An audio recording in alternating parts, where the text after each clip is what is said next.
એટલે બાપાના નામ 5 લેવા જરૂરી છે વાલા. સોમેશ્વરના રખા બાપાને આપણે યાદ કરવા પડે. રખા બાપા, નાસિકના રખા બાપા, પંચવટીના રખા બાપાને યાદ કરવા. એટલે આ થોડી કાંઈ જગ્યા કરી દો અને ખાલી અમારા રૂપેશભાઈ ભાણભાઈ આવો રંપા બધા અને રખા બાપાને યાદ કરવી. મખવાલા બાદના રખા બાપા જ્યાં હોય બાપા. હા બાપા. કવિ લોકો કહેતા હોય શું ક્યાં છે? નાસિક ગામના રખા બાપા,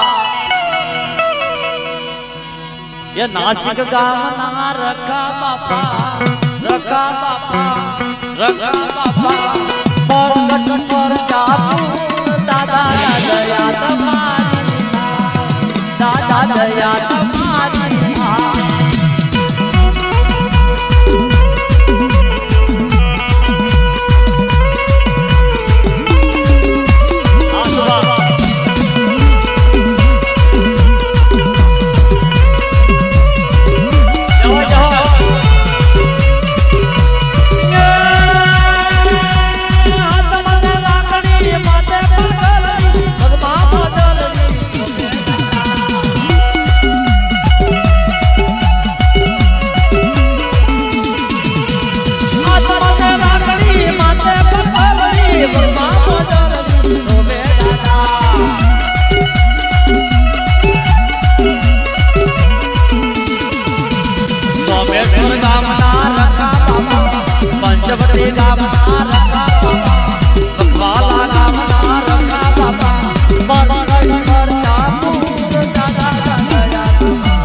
આ મારા બાપ જેવા લાગણી ગઈ આ બધું